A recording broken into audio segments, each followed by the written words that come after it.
Looking to get quality insurance at a price you can afford? Now you can, thanks to CFM Insurance. CFM specializes in a broad range of farm, home, and rental property coverage. Find an agent right in your local area, as CFM is represented by over 150 independent agents throughout Missouri. For friendly, personal, dependable service from a well-respected leader in the insurance industry, visit cfmutual.com/agents and find an agent near you today.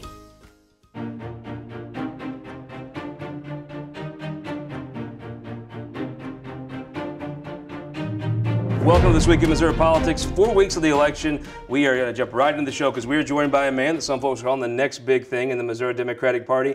State Senator-elect now, Brian Williams. Welcome to the show.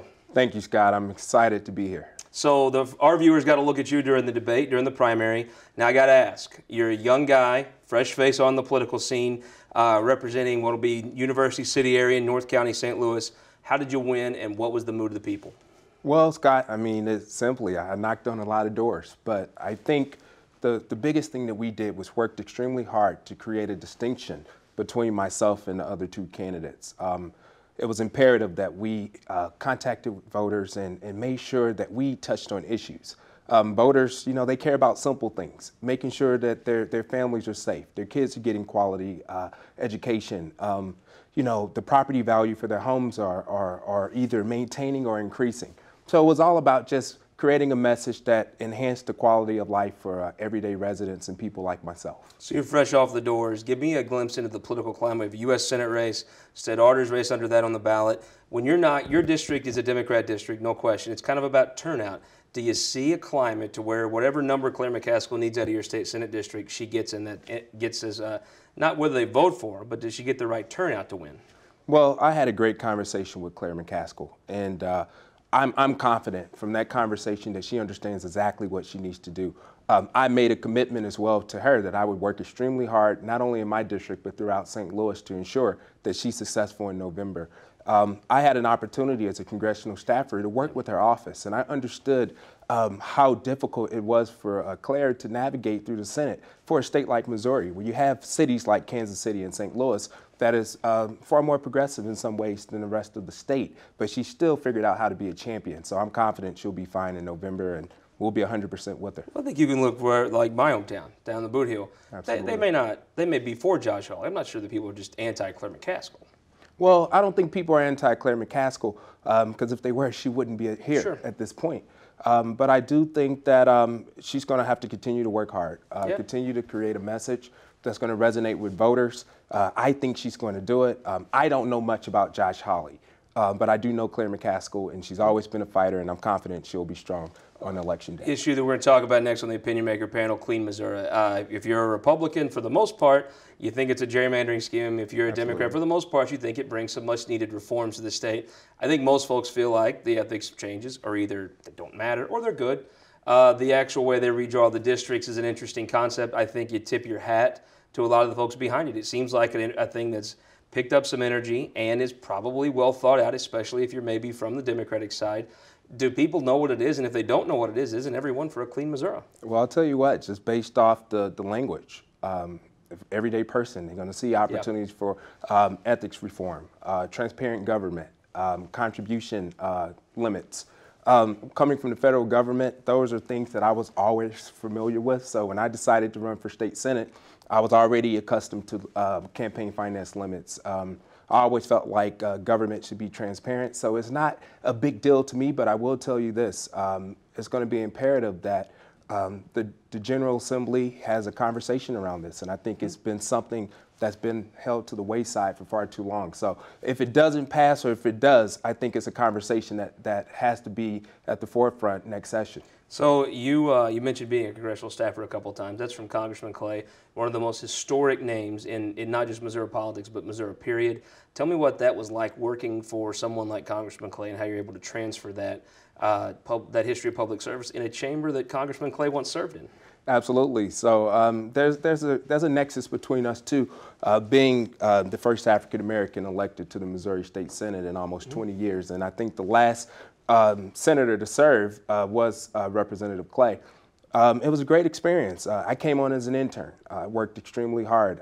He didn't know who I was, and you know, I became a household name in our office, and it was just through hard work, understanding how multiple levels of government operates, being able to work on projects like overseeing the rollout of the Affordable Care Act marketplace right here in the state of Missouri. Being able to work on projects like National Geospatial, which retained over 3,000 jobs and maintained roughly $4 million in earnings tax right in the St. Louis region. That experience, and I think also understanding that disagreeing shouldn't be a death wish. Yeah. I'm excited about the fact that I've had conversations with Lieutenant Governor Mike Kehoe. Had a great conversation with Governor Parsons. Senator Caleb Rowden was one of the first people to reach out to me the day after the primary election. I'm hopeful, and just to have the Clayton support. Times covered your announcement where Congressman Clay was. He had to feel a little bit of pride on election night.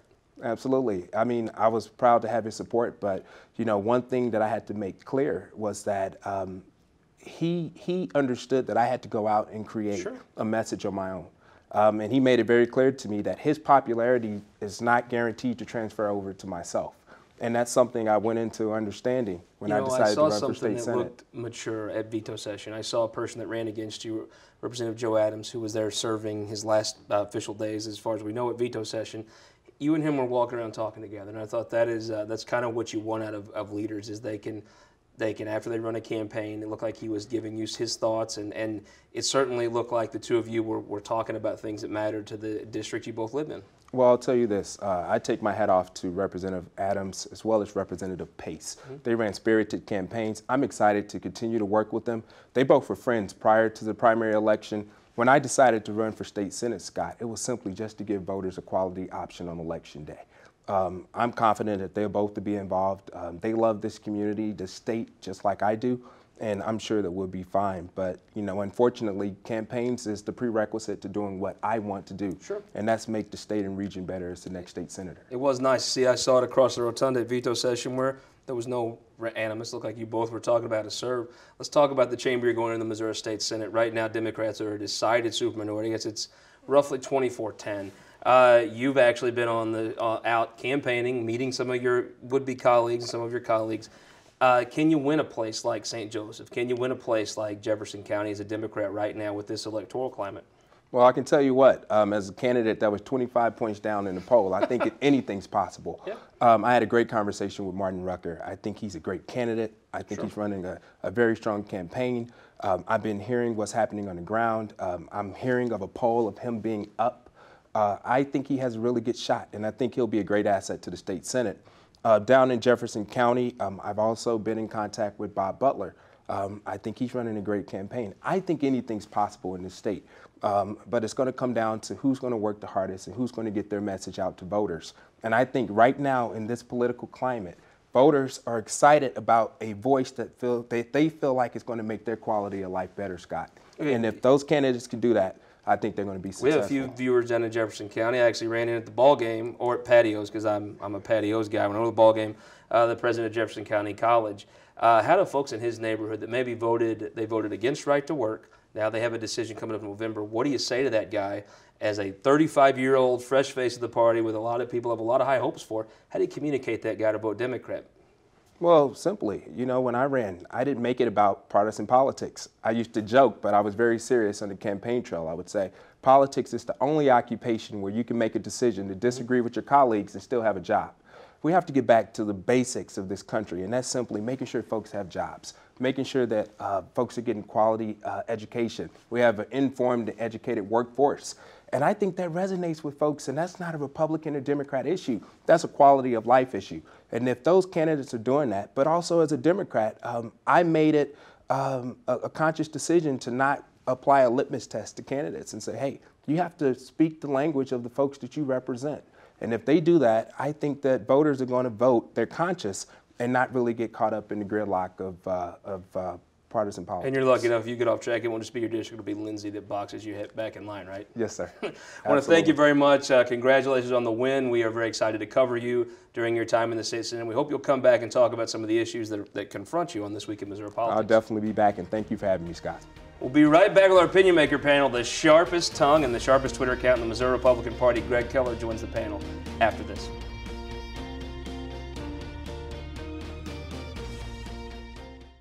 For more than a century, the St. Louis Carpenters Union has shaped our communities. Through trusted alliances, we deliver skilled professional craftspeople while our business partners provide the kind of quality jobs that keep our economy humming. It's a blueprint that has worked since 1882. Turning Missouri into a right-to-work state stalls progress, wipes out jobs, and kills momentum. Right to work is wrong for everyone. Let's keep Missouri moving forward. Visit carpdc.org to learn more.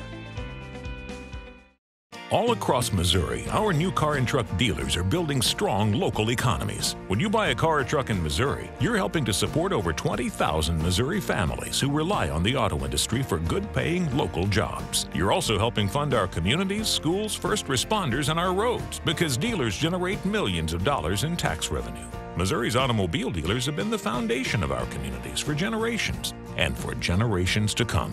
The Missouri Automobile Dealers Association, the heart of Missouri. Looking to get quality insurance at a price you can afford? Now you can, thanks to CFM Insurance. Select from our broad range of farm, home, and rental property coverage. Find an agent right in your local area, as CFM is represented by a network of 200 independent agencies throughout Missouri. For personal and dependable service from a company with a history of insuring the families of Missouri that dates back to 1869, visit WeInsureMissouri.com and find an agent near you today. At Ameren, Missouri, we know what light can do. It draws people together and chases monsters away. And if you shine it in the right direction, it will light the path for the next generation, showing them what their tomorrow could look like, and spotlighting the possibilities that lay in front of them. Investing in our community by lighting the way forward. That's energy at work. Ameren, Missouri. Welcome back this week in Missouri Politics. Election time opinion maker panel. Got it going for you. Mark Dalton with the Carpenters Union. Welcome back, sir. Glad to be here. Thanks. Mr. Butler running for state senate in Jefferson County, right? Thank you for having me. Appreciate you being here. Greg Keller, sharpest tongue in the Republican Party. You're not just nationwide now. You're all over the place. Sweden, worldwide. All over, going worldwide now. Our most worldwide, well-traveled guest. And a new person to the panel, but a name that is legendary in Missouri politics. Aaron Griesheimer running for state in Franklin and Gasconade counties, correct? And Osage County. And Osage County. Welcome to This Week in Missouri Politics. Thank you, gentlemen. Let's start, Mr. Keller, with the Senate race. Right now, as we tape this, we don't know how the Kavanaugh thing comes out, but I would say is now you may be trending toward confirmation.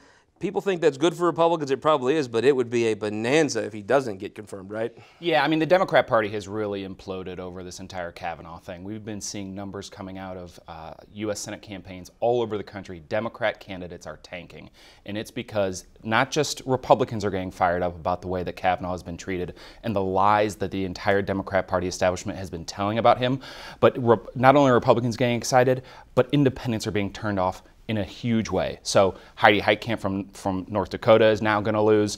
Manchin, if he does not vote in favor of Kavanaugh in West Virginia, he will lose. There's a poll out yesterday on Claire McCaskill showing her now down 8 points. This has entirely and completely changed the face of Senate races all across the country, all of them in Republican favor, and Claire McCaskill is part of that.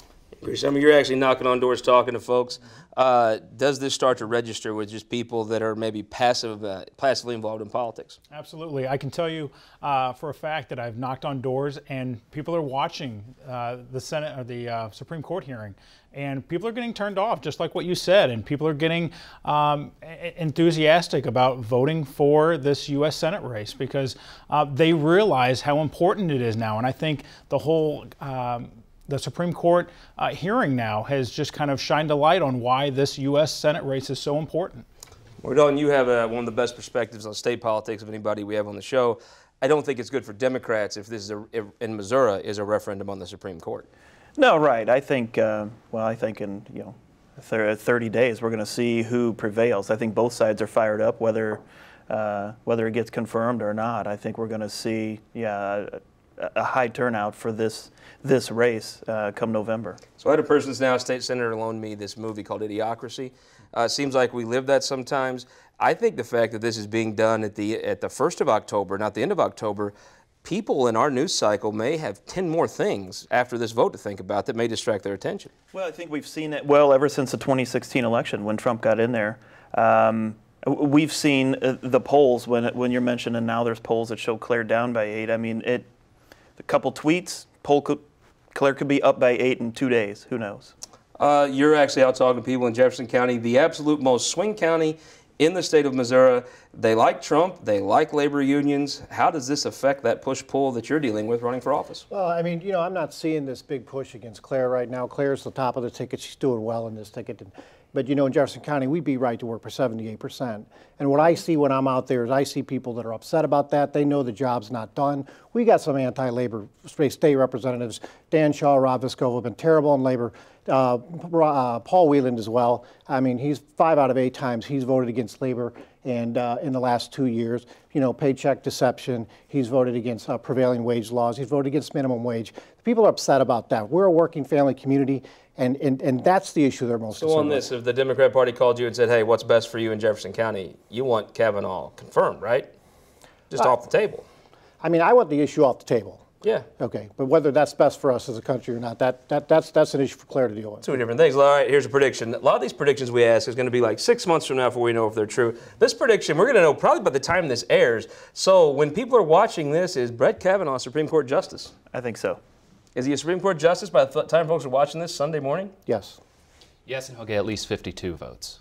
52. Does that include a Democrat? Yes. Joe Manchin, once the writing is on the wall, will pull the cowardly move. He'll never be the 50th vote or the 51st, but he'll be the 52nd or 53rd. So in the Senate, can he just like wait in the parlor area to No, you can literally wait in the ante room to see how people are voting, and then he'll do the cowardly move and he'll be voting. Maybe he can call the Manchin. Makes mystery of it. By the time folks watch this, is Brett Kavanaugh Supreme Court justice? I'm not going to make a bold statement and go vote count, but I'm going to say yes. Yeah. I actually think you're right. I think it may be at 51, 52, and I think he makes it. And I think if he doesn't make it, there's going to be a lot more Republicans in that chamber in January. Let's talk about Clean Missouri. This has been all over the place. Let's just boil it right down. Everybody at the table probably thinks the change in ethics laws are fine, or they don't matter, or they're good, right? So let's talk about how it changes up drawing the maps. I think it's great politics. Tip your hat to a person who's been on this show many times, Sean Nicholson. Can they actually make this? Can the Republicans or whoever's opposing it, because I know some Republicans support Clean Missouri, can they make a case that this is about gerrymandering defeated? I tend to think that's an uphill fight. No, it's an uphill fight, but I think you see a lot of Republicans desperately scratching and clawing and trying to make it about that, you know, not about everything else in there. But I mean, Sean Nicholson's very smart. I think I think Clean Missouri is going to pass and change the numbers in Missouri. Well, so let's say that this does impact it. I think in the House the numbers are pretty minuscule. Let's say if drawn into this plan you elect a few more Democrats, we're talking 4 or 5. But in the state Senate race, to me, you could really move 2 to 3 state Senate seats if you could draw it with a more Democratic lean. Yeah, and 2 to 3 Senate seats are worth 10 to 20 House seats. Yeah. Yeah. So what do you think? Does anybody that you're talking to on the doorstep even know what this is or care? Yeah, they do, and they're interested in it. In Jefferson County, it affects us. I mean, people recognize that this is an issue where, you know, we in this state we have a very close Senate race. We have very close races across the state. We have almost 70% representation in the House and Senate. We have Senate majority, and they understand that redistricting is needed. In Jefferson County, it particularly affects us. We're split up into 3 congressional races. We got a congressman in somewhere out in St. Charles, someone north of Jeff City, and someone south of Cape Girardeau. We're not getting any representation in Jefferson City in Congress, and so they see Clean as an opportunity for us to actually be of relevance again, especially in Washington D.C. So I get it a fair amount on the doors. I tend to think if you hear the word Clean Missouri, you're kind of for it, right?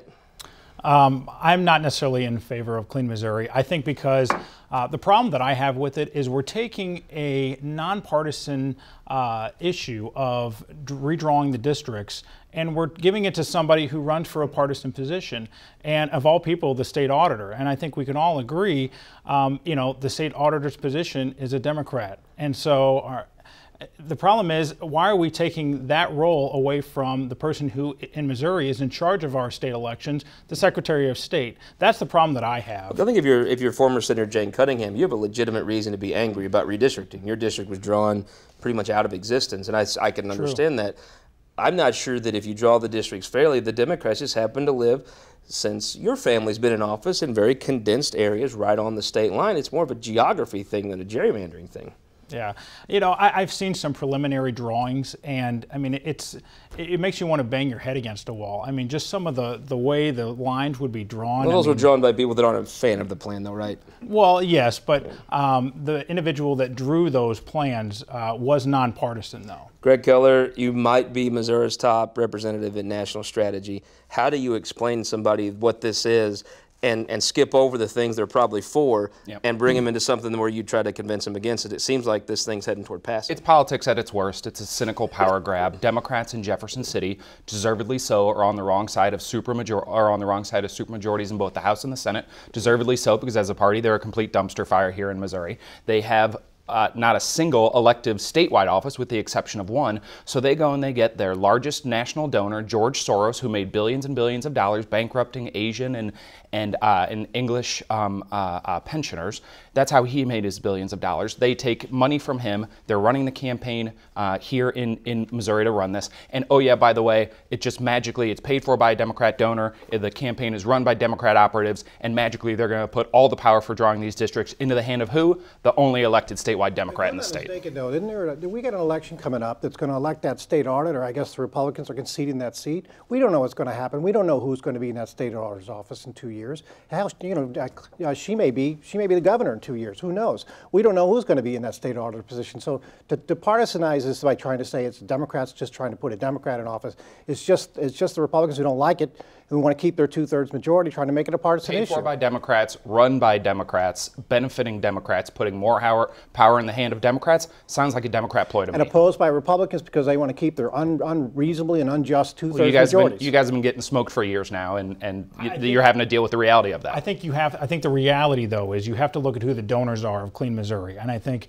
when you look at who the donors are, I mean, George Soros aside, you've got Planned Parenthood, you've got many of the labor unions that are giving to this. I mean, these are left-leaning groups. Just because they're Democrats don't mean they don't have good ideas. No, but I think you can't ignore the fact that some of the big donors to Clean Missouri are left-leaning. Definitely behind the scenes, there's a partisan. Every partisan person is pretty much on a side, with a few exceptions. Pretty much, if you're a Republican, you're for it, or you're against. If you're a Democrat, you're for it. My question to you is: now we do have a few weeks on this. Mark Dalton, does this pass, and by how much?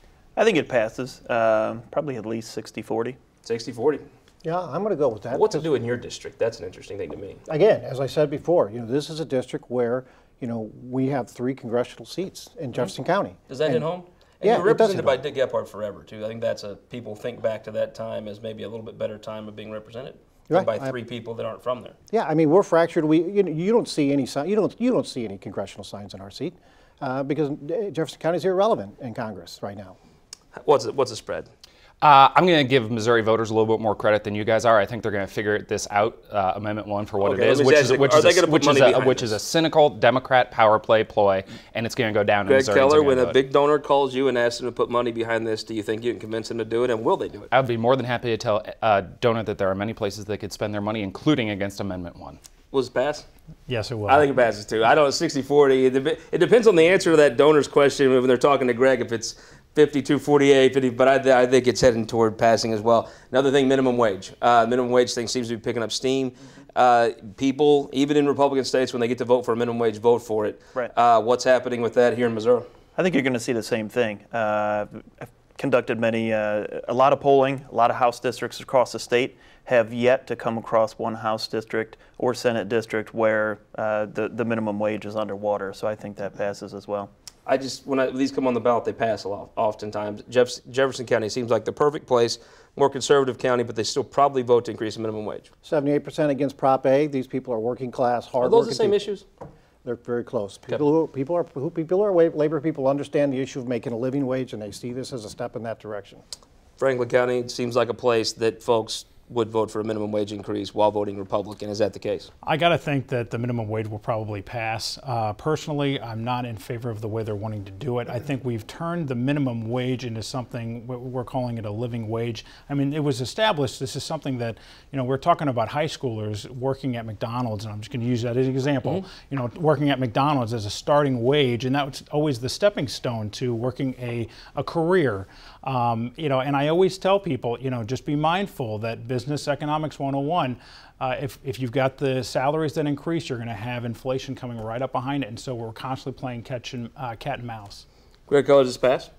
I think it probably passes, which is a real shame. The Show Me Institute here in St. Louis came out with a study just this week saying that we're looking down the barrel of 11,000 jobs lost if we do hike the minimum wage to this extent. It's a real shame. It's going to put a lot of people out of work. Is this going to be a trend, kind of like Republicans in California? They kind of enact policy through ballot measures. Is this what Democrats in Missouri are going to do? Is kind of adopt some of those other strategies and try to adopt measures via the ballot? Yeah, I mean, I think they have to because they've done such a poor job of recruiting candidates and getting them into office, so they have to try to do it through these ballot initiative campaigns. I think what will happen is not so much California, but what happened in Seattle, for instance, when they went to a $15 per hour minimum wage for restaurant workers in Seattle. You know what happened? The McDonald's of the world just put more kiosks in there and they fired all their people. Same thing will happen here. It's unfortunate, but this is a bad idea.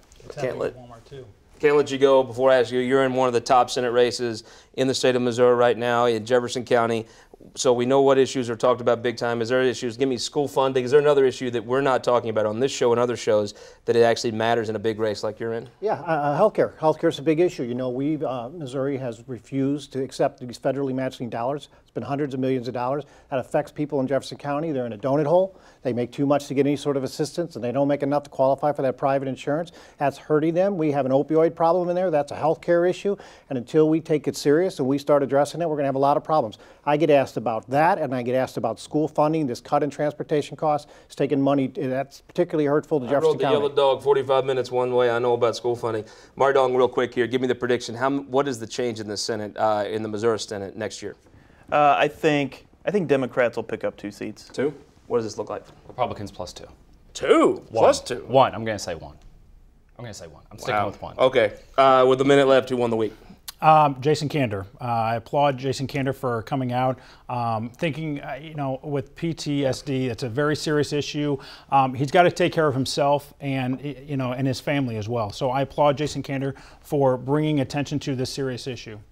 Greg Keller, who won the week? Josh Hawley. National Democrats with this Kavanaugh thing have committed political suicide. But if they didn't confirm him, Josh Hawley would have probably won the week with like a double bonus. Probably, yeah. Who won the week? I'm going to give it to Mike Revis. Mike did a great job in a local election, and he dominated his opponent in a local forum, and I'm going to give it to Mike. Who won the week? I will say, I'll change it up. I'll say who lost the week. I will say St. Louis County workers lost the week when the county council passed a bill. How bizarre is that? Yeah, to remove apprenticeship requirements. It opens the door to completely unskilled workers doing projects. Maybe Rochelle Walton Gray won the week because she knew her district. Surprise some things. I've got to say the First Lady of the state of Missouri, Teresa Parson, won the week. Excellent festival she's having. This is going to be already happen when we see this at the Governor's Mansion this fall, inviting families out. What a cool thing. Next year, put it on your calendar early. Go take a look at your Governor's Mansion. We'll see you next week on This Week in Missouri Politics.